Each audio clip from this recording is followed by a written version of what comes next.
The screaming pierced through the afternoon air of Chicago's most exclusive elementary school, a sound that made even hardened security guards wince. 6-year-old Gianna Volkov sat in the middle of the pristine courtyard, her small body rigid with terror, hands pressed desperately against her ears as the world around her became too loud, too bright, too much. Teachers stood helplessly in a circle, their expensive training useless against the sensory storm raging inside the little girl's mind. "Gianna, sweetie, you need to calm down," one attempted, reaching toward her only to make the screaming worse. That's when Gabriela Santos appeared. The Latina waitress had been delivering lunch to the school's administrative office when she heard the commotion. Without hesitation, she dropped her delivery bag and approached the chaos with quiet confidence.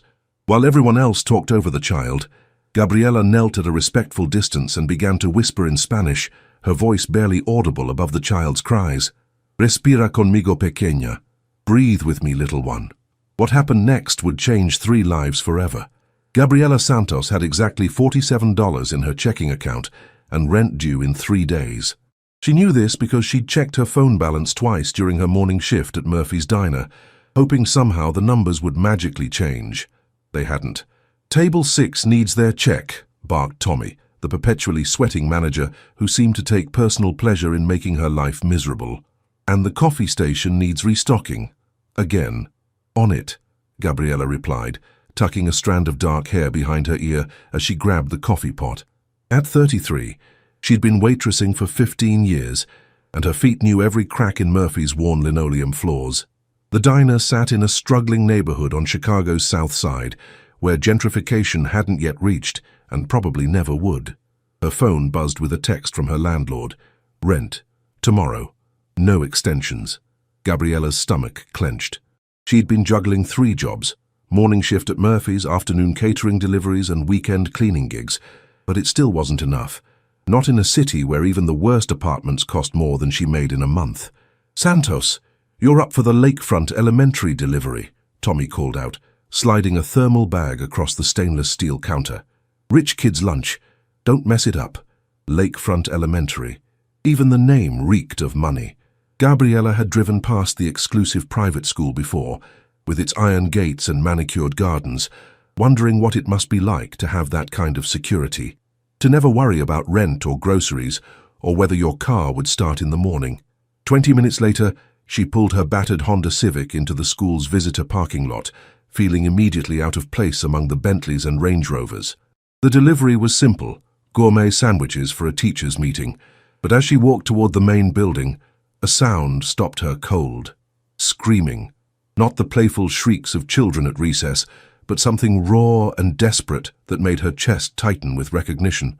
Gabriela followed the sound around the corner to the school's courtyard, where a crowd of adults stood in a helpless circle around a small girl. The child sat on the pristine concrete, her entire body shaking as she pressed her hands against her ears, her mouth open in a continuous wail of distress. "Gianna, please, you need to stop this," one teacher was saying, her voice strained with frustration. "Your father will be here soon." Gabriela's heart broke. She'd seen this before, sensory overload, the kind that made the world feel like it was attacking from all sides. Without thinking, she set down her delivery bag and approached the group. "Excuse me," she said quietly to the nearest teacher. "May I?" The woman looked her up and down, taking in Gabriela's simple black dress and white apron. "Are you a specialist? A therapist?" "No," Gabriela said honestly, "but I might be able to help." Before anyone could protest, she moved past them and knelt on the ground about 6 feet from the little girl, not close enough to feel threatening, but near enough to be heard. "Hola, pequeña," she whispered in Spanish, her voice barely audible.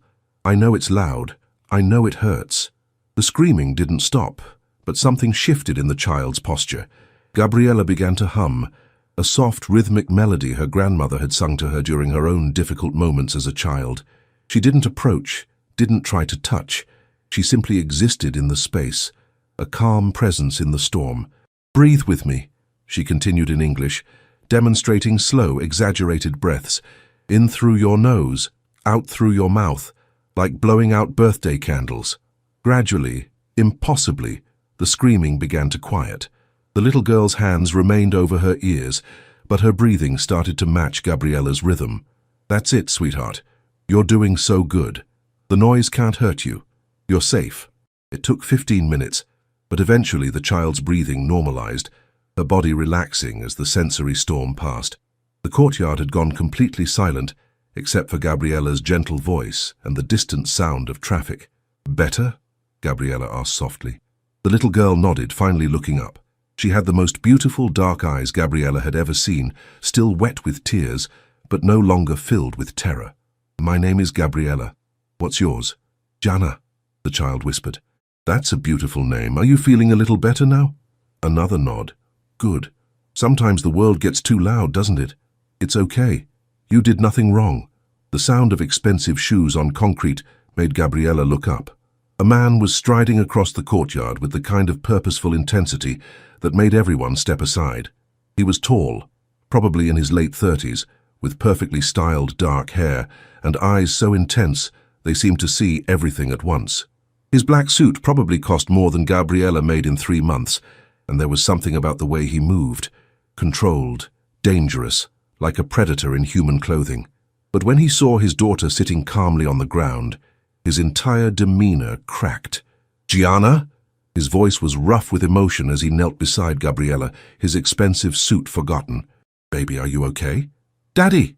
Gianna launched herself into his arms, and Gabriella watched as this intimidating man transformed into simply a father, holding his child like she was the most precious thing in the world. She had an episode, the principal began, but the man, Gianna's father, cut her off with a look that could have frozen fire. I can see that. His voice was deadly quiet. What I want to know is why no one called me for 15 minutes. You were handling nothing. His gaze swept over the group of educators, and Gabriella saw several of them take involuntary steps backward. My daughter was in distress, and you stood around like useless... Papa, Gianna interrupted softly. The nice lady helped me. For the first time, his attention turned to Gabriella, who was still kneeling on the ground. Their eyes met, and she felt something electric pass between them. Recognition, gratitude, and something deeper she couldn't name. You helped her. His voice was different now, softer, but no less intense. Gabriella nodded, suddenly aware of how she must look. A waitress in a cheap uniform who'd abandoned her delivery to help a stranger's child. How? Gabriella struggled to find words under his penetrating stare. I just recognized the signs. Sensory overload. She needed space and calm, not more stimulation. He studied her for a long moment, and Gabriella had the unsettling feeling he was seeing straight through to her soul. What's your name? Gabriella Santos. Gabriella. The way he said it, with a slight accent she couldn't place, made her name sound like something precious. I'm Nicholas Volkov, and I owe you a debt I can never repay. Before she could respond, her phone rang. Tommy's number flashed on the screen, and reality crashed back over her like a cold wave. The delivery. She'd been gone for almost an hour. You're fired. Tommy's words hit Gabriella like a physical blow as she stood in Murphy's cramped office, still holding the thermal bag she'd never delivered. The lunch had gone cold hours ago, and the client had called to complain. Tommy, please, I can explain. Explain what? That you abandoned your delivery to play therapist with some rich kid? His face was red with anger, sweat beading on his forehead. Do you know how much that contract was worth? Lakefront Elementary was considering us for their daily lunch service. Was. Gabriella's heart sank.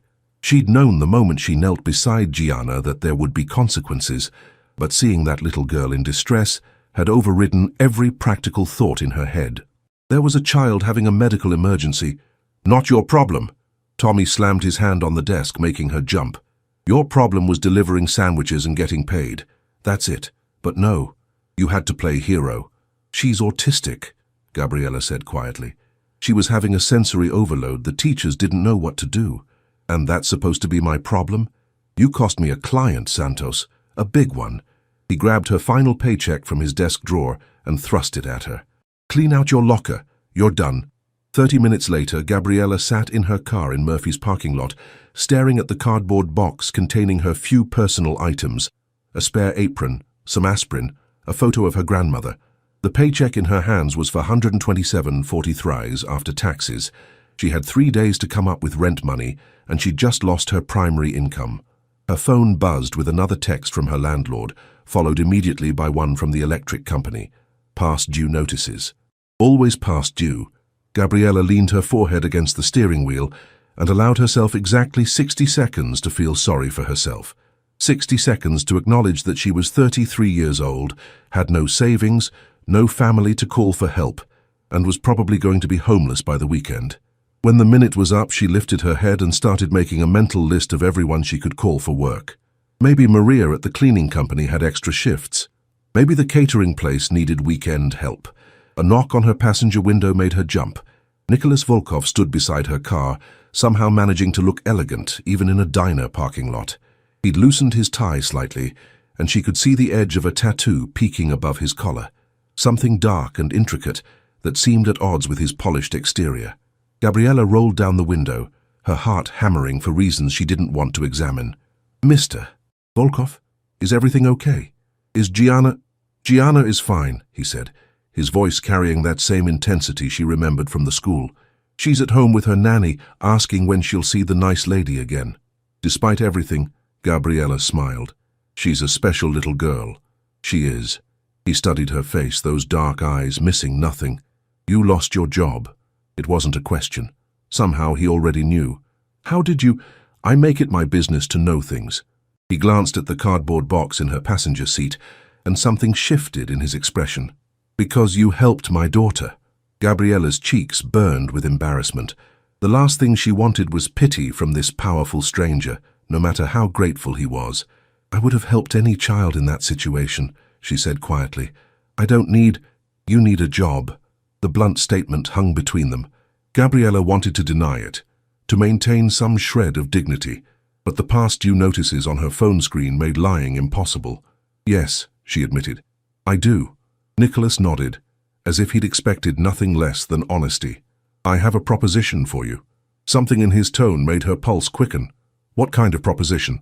"Gianna has been through 7 nannies in the past year. Highly trained, expensive professionals with degrees in child development and special needs education." His jaw tightened slightly.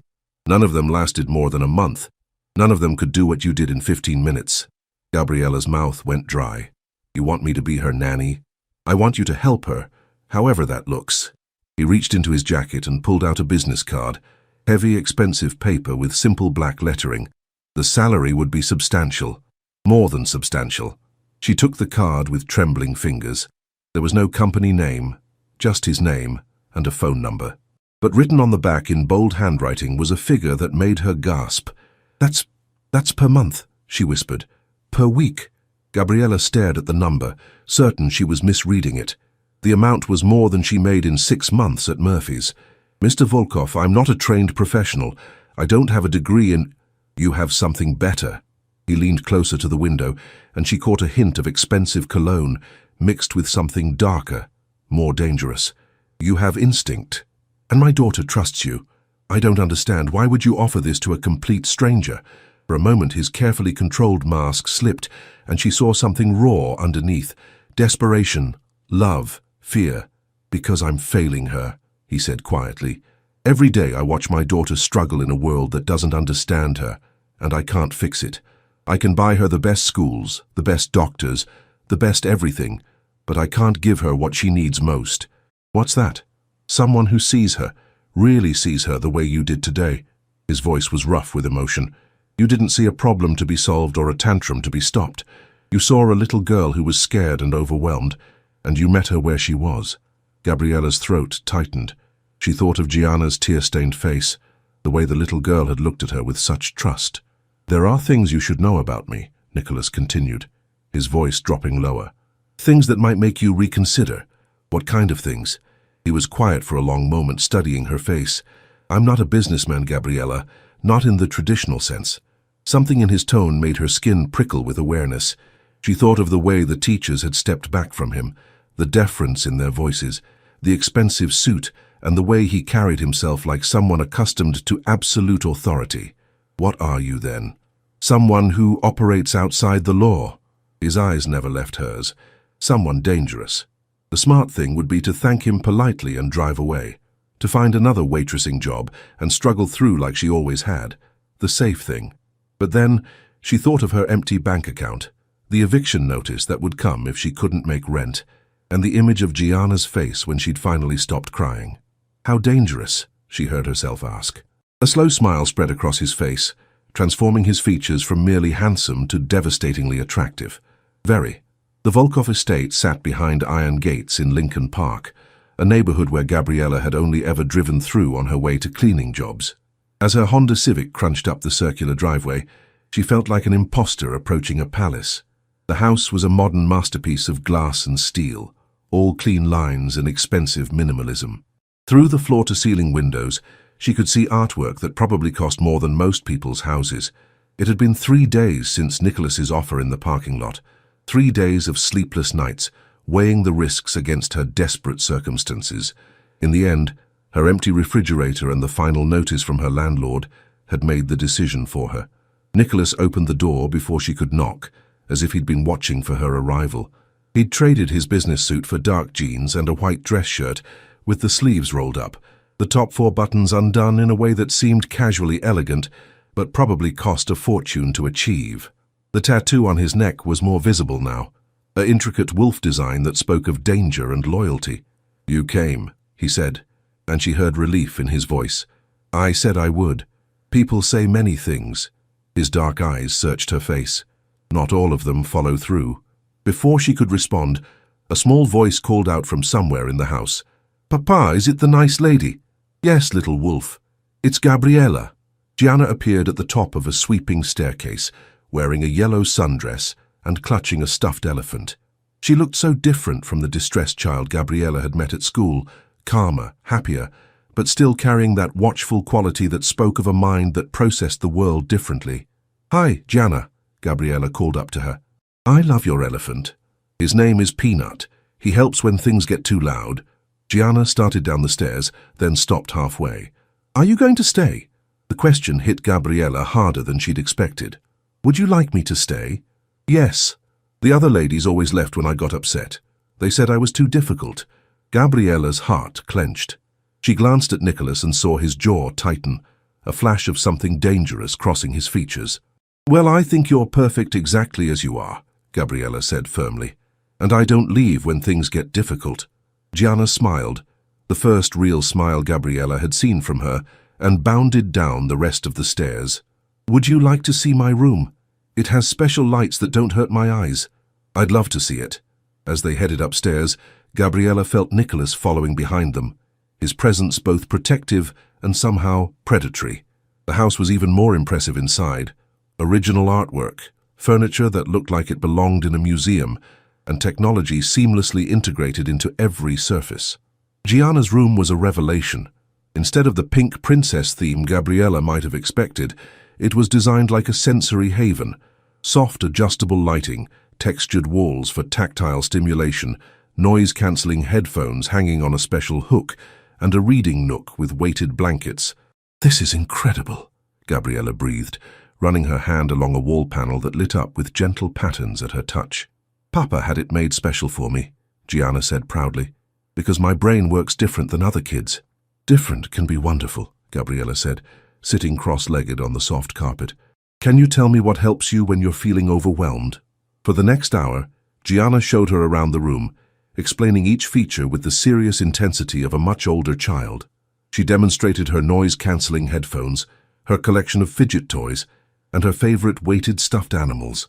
Nicholas watched from the doorway, and Gabriella was acutely aware of his presence. Every time she glanced his way, she found him studying her with an intensity that made her pulse quicken. "Gianna," he said eventually, "why don't you show Gabriella the garden while I make lunch?" "Can we have grilled cheese?" Gianna asked, hopefully. "Whatever you want, little wolf." The garden was as meticulously maintained as the rest of the property, but Gianna led her to a corner that was clearly designed for a child. A sandbox, a swing set, and raised garden beds where someone had planted flowers in careful rows. "I planted the sunflowers," Gianna said, pointing to a row of seedlings. "Papa says they'll be taller than me when they grow up." "That's amazing. Do you like gardening?" "I like that the plants don't care if I'm different. They just grow." The simple wisdom of the statement made Gabriella's throat tight. "You know what? The plants are lucky to have you taking care of them." They were examining the progress of the tomato plants when Gabriella's phone rang. The number made her stomach drop. Her landlord. "I should take this," she said apologetically. "Ms. Santos." The landlord's voice was cold and businesslike. "I assume you're calling about the rent." "Actually, because if you don't have it by 5 o'clock today, I'm starting eviction proceedings tomorrow." Gabriella closed her eyes, feeling the familiar weight of financial panic. "I understand. I'll have it." "You'd better. I've got 3 people waiting for that apartment." The line went dead. Gabriella stared at her phone, doing rapid mental calculations. Even with Nicholas's generous offer, she wouldn't see her first paycheck for at least a week. "Everything okay?" She turned to find Nicholas approaching across the lawn, his expression concerned. "Fine," she said quickly, then caught herself. If she was going to work for him, honesty seemed important. "Actually, no. My landlord is threatening eviction if I don't pay rent by 5 o'clock today." Nicholas stopped in front of her, close enough that she could see the flecks of gold in his dark eyes. "How much?" "Mr. Volkov, I can't—" "How much, Gabriella?" The way he said her name with that slight accent made her shiver. 1,500, but I'll figure something out, I always do." He pulled out his phone and made a call. "Marcus, I need you to deliver 1,500 in cash to—" He looked at her expectantly. "You can't just—" "Address, Gabriella." Something in his tone brooked no argument. She found herself rattling off her address, watching in stunned silence as he arranged for someone to pay her rent within the hour. "Why?" she asked when he hung up. "Because you're important to my daughter.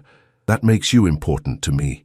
He stepped closer, and she caught that scent again, expensive cologne and something darker. "And because I protect what's mine." The possessive edge in his voice should have alarmed her. Instead, it sent heat spiraling through her chest. "I'm not yours," she said softly. His smile was slow and dangerous. "Not yet."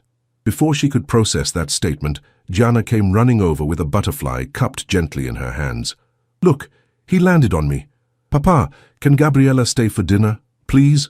Nicholas's eyes never left Gabriella's face. "That depends. Would you like to stay?" She should say no, should maintain professional boundaries, should remember that she was here for Gianna, not for the way Nicholas made her feel like she was the only woman in the world. "Yes," she heard herself say. "I'd like that very much." "Good." His smile widened. "Because I have a feeling this is going to be a very interesting arrangement." 2 weeks into working for Nicholas Volkov, Gabriella had settled into a routine that felt almost too good to be true.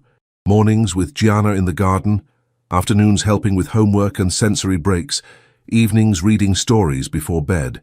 The little girl had blossomed under consistent, understanding care, and Gabriella found herself genuinely loving the work. What she hadn't expected was how much she'd come to anticipate Nicholas's presence. He was often gone during the day. "Business," he said vaguely, but he always returned by dinner time. Those evening hours when the 3 of them sat around the massive dining table, Gianna chattering about her day, while Nicholas watched them both with those intense dark eyes, felt dangerously like family. It was Thursday afternoon when everything changed. Gabriella was in the kitchen preparing Gianna's after-school snack when she heard the front door slam with enough force to rattle the windows. Heavy footsteps crossed the marble foyer, followed by Nicholas's voice, low and deadly. "Get Dmitri on the phone, now!" She froze, a chill running down her spine. This wasn't the Nicholas she knew, the patient father who read bedtime stories and made silly faces to make his daughter laugh. This was someone else entirely. "Papa?" Gianna appeared in the kitchen doorway, her face already showing signs of distress at the harsh tone. "It's okay, sweetheart," Gabriella said quickly, moving to intercept her. "Your papa's just had a stressful day. Why don't we work on your puzzle upstairs?" But Gianna was already backing away, her hands moving toward her ears. The raised voices from the foyer were escalating, and Gabriella could see the sensory overload building. "Too loud," Gianna whispered, her breathing becoming rapid and shallow. Gabriella knelt to her level, speaking in the calm, quiet voice that had become second nature. "I know, baby. Let's get your headphones and go to your safe space, okay?"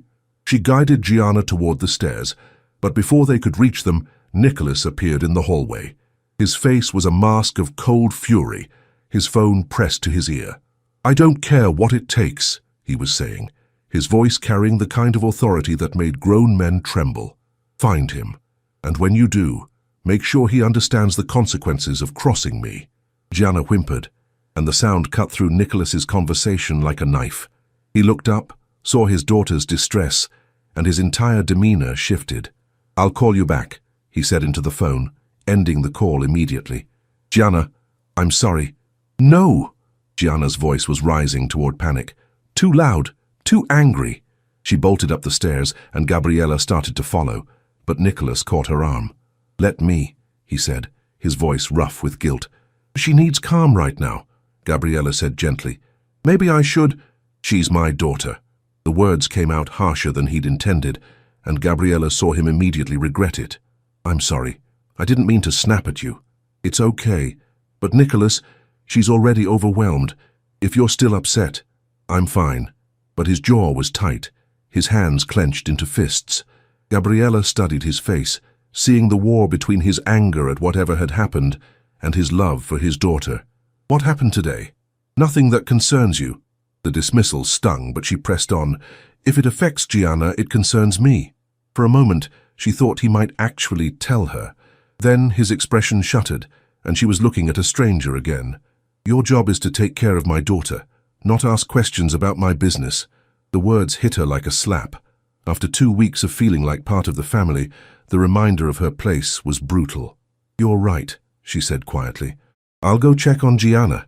She found the little girl in her sensory corner, wrapped in a weighted blanket with her noise-cancelling headphones on. Tears streaked her cheeks, and she was rocking slightly, a self-soothing behavior Gabriella had learned to recognize. "Hey, sweetheart," she said softly, sitting nearby but not touching. "I'm here." It took 20 minutes to calm Gianna down, and by the time she was settled with a book and her favorite stuffed elephant, Gabriella was emotionally drained. She headed downstairs to find Nicholas in his study, staring out the window with a glass of something amber in his hand. "She's okay," Gabriella said from the doorway. He turned, and she saw exhaustion in his features. "I scared her. She'll be fine. But Nicholas, she needs consistency. If you're going to bring work stress home—" "You think I don't know that?" He set down his glass harder than necessary. "You think I don't know that every time I lose control, I risk damaging the most important thing in my world?" The pain in his voice stopped her cold. "Then why—" "Because sometimes my world intrudes, whether I want it to or not." He moved closer, and she could see the tension radiating from him. "Because there are people who would hurt my daughter to get to me, and today one of them got too close." Fear shot through her. "What do you mean, too close?" "Someone took pictures of her at school." "Of you with her?" His voice was deadly quiet. "They're sending a message." Gabriella's blood turned to ice. "What kind of message?" "The kind that means you're in danger now, too." The words hung between them, heavy with implication. Gabriella thought of all the times she'd wondered about Nicholas's business, all the hints she'd chosen to ignore. "What exactly do you do?" she asked quietly. He was silent for so long, she thought he wouldn't answer. When he finally spoke, his voice was flat, matter-of-fact. "I run the Russian Bratva in Chicago. I control territory. I settle disputes. And when people cross me or threaten what's mine, I eliminate the problem." The confirmation of what she'd suspected still hit her like a physical blow.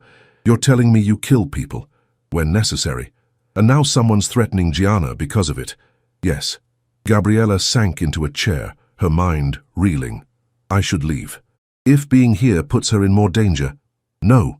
The word came out sharp and final. "Leaving won't make you safe. They've seen you with her. You're connected now." "So what are you saying?" Nicholas moved to stand in front of her, his presence overwhelming in the small space. "I'm saying you're under my protection now, whether you like it or not. And if I don't want your protection—" His smile was cold and predatory. "That's not really your choice anymore, is it?" The possessive edge in his voice should have terrified her. Instead, she felt something else entirely, a dark thrill that she was ashamed to acknowledge. "You can't just decide that for me." "I can, and I have." He leaned down, bracing his hands on the arms of her chair, trapping her. "You became mine the moment you helped my daughter, the moment you walked into our lives and made us both need you. Nicholas, you're staying, Gabriella. Here where I can keep you safe, where I can keep you close." His voice dropped to a whisper. "Where you belong." Before she could respond, her phone rang. Unknown number. Nicholas's expression darkened. "Don't answer it." But she was already reaching for the phone, some instinct telling her this was important. "Hello? Is this Gabriella Santos?" The voice was electronically distorted, unrecognizable. "Who is this?" "Someone who knows what you mean to Nicholas Volkov." And what you mean to his little girl? The distorted voice on the phone sent ice through Gabriella's veins. What do you want? Nicholas was beside her in an instant, his hand covering hers on the phone, his face a mask of deadly calm. I want you to understand your position, the voice continued. You're caring for the daughter of a very dangerous man. That makes you a target. If you hurt her... Nicholas started to speak, but Gabriella held up a hand, some instinct telling her to handle this herself. I'm nobody, she said into the phone. Just a nanny. I'm not worth whatever game you're playing. A laugh, cold and mechanical through the voice distorter. Oh, but you are. You see, we've been watching. We know how Volkov looks at you. We know what you've become to him and his daughter. Gabriella's heart hammered against her ribs. I don't know what you think you've seen. We've seen enough. Here's what's going to happen. Tomorrow at noon you're going to walk out of that house and never come back. If you don't, if you stay under Volkov's protection, then little Gianna pays the price. The line went dead. Gabriella stared at the phone, her hands shaking. Nicholas took it from her, his jaw tight with barely controlled rage. Pack your things, he said quietly. You're moving into the safe house tonight. No. The word came out stronger than she felt. I'm leaving. Like hell you are. You heard them. If I stay, they'll hurt Gianna. She stood up, surprised her legs could support her. I won't let that happen. Nicholas caught her arm as she headed for the door. Running won't save her or you. Maybe not, but staying definitely won't. You think I can't protect you both? His voice was dangerous now, the predator fully emerged. You think I've survived this long by backing down from threats? I think you love your daughter more than your pride. She pulled free of his grip. And I think you know I'm right. For a moment, they stared at each other, the air between them crackling with tension and unspoken words. Then Nicholas's phone rang. What? He answered, his voice sharp. Gabriella couldn't hear the other side of the conversation, but she watched Nicholas's face grow progressively darker. When? A pause. How many? Another pause, then, I'm on my way. He hung up and looked at her, something like regret flickering in his dark eyes. They hit one of my warehouses, killed 3 of my men. His voice was flat, controlled. This isn't just about you anymore. It's war. Then you need to focus on that, not on protecting me. I can do both. No, you can't. Not without risking Gianna. She moved toward him, close enough to see the gold flecks in his eyes. Let me go, Nicholas. It's the only way to keep her safe. And what about keeping you safe? The question hung between them, loaded with emotion neither of them had acknowledged until now. That's not your responsibility, isn't it? He reached up, cupping her face in his hands. You think I can just let you walk away? After these weeks, after watching you with my daughter, after what? After falling in love with you? The words hit her like a physical blow. She'd known there was something between them, had felt the pull every time he looked at her, but hearing him say it made it real in a way that terrified her. Nicholas, I love you, he said again, his thumbs stroking her cheekbones. I love the way you see my daughter, the way you make her feel normal and special at the same time. I love your strength, your compassion, the way you put others before yourself, even when it costs you everything. Tears burned her eyes. You can't love me. You barely know me. I know enough. His forehead touched hers. I know you're brave enough to lose your job to help a stranger's child. I know you're strong enough to work 3 jobs and never complain. I know you're selfless enough to walk away from the first real home you've had in years to protect that same child. Stop, she whispered, but she didn't pull away. I know you love her too, and I know, even if you won't admit it, that you feel something for me. She did. God help her, she did. Somewhere between watching him read bedtime stories and seeing him transform from dangerous predator to gentle father, she'd fallen for him completely. It doesn't matter what I feel, she said, her voice breaking. I won't put Gianna at risk. Then don't. His hands tightened on her face. Stay and fight with me. Help me end this. How? By trusting me. By letting me do what I do best. Before she could answer, small footsteps sounded in the hallway. Gianna appeared in the doorway, clutching her stuffed elephant, her eyes wide with fear. Papa, why are you and Gabriella sad? Nicholas immediately released Gabriella and knelt to his daughter's level. We're not sad, little wolf. Just talking about grown-up things. Are you going away? Gianna asked Gabriella directly. Like the other ladies? The question broke Gabriella's heart. She looked at this beautiful, special little girl who'd been abandoned by so many adults and knew she couldn't be another one.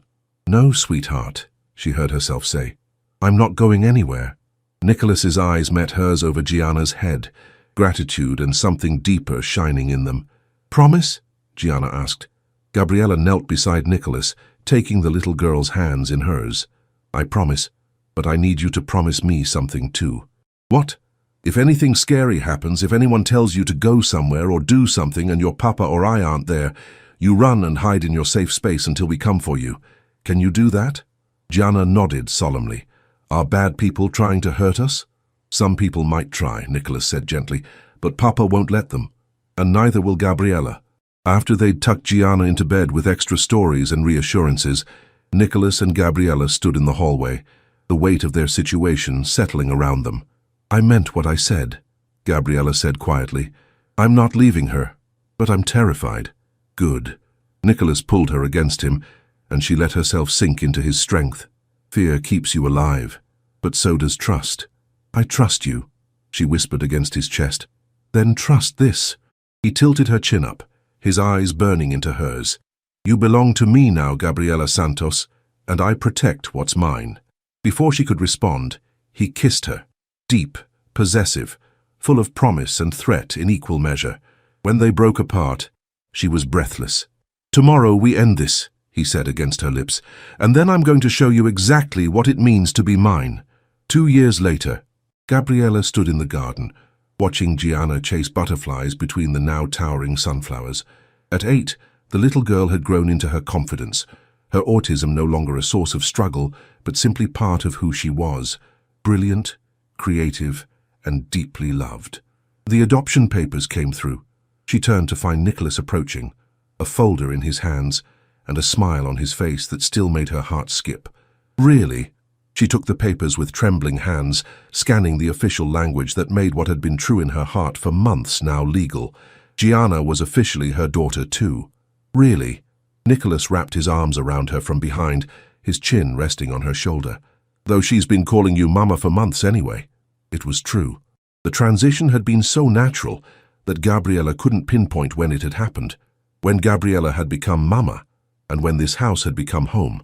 The threats against them had ended 6 months ago, when Nicholas had systematically dismantled the rival organization that had dared to target his family. He'd kept his promise to protect them, and in doing so had shown her the full extent of both his darkness and his devotion. "Mama, Papa, look!" Gianna came running over, her hands cupped around something precious. "The butterfly landed on me again." "It's because you're special," Gabriella said, kneeling to examine the delicate creature. "We all are," Nicholas said, his voice warm with contentment. "We're a family." As if summoned by his words, the butterfly took flight, dancing up toward the Chicago sky. Gabriella watched it go, then looked at her husband and daughter, her family, and knew that sometimes the most beautiful transformations came from the most unexpected places. Some love stories began with a kiss. Theirs had begun with a little girl's tears and a stranger's compassion, and it would last forever.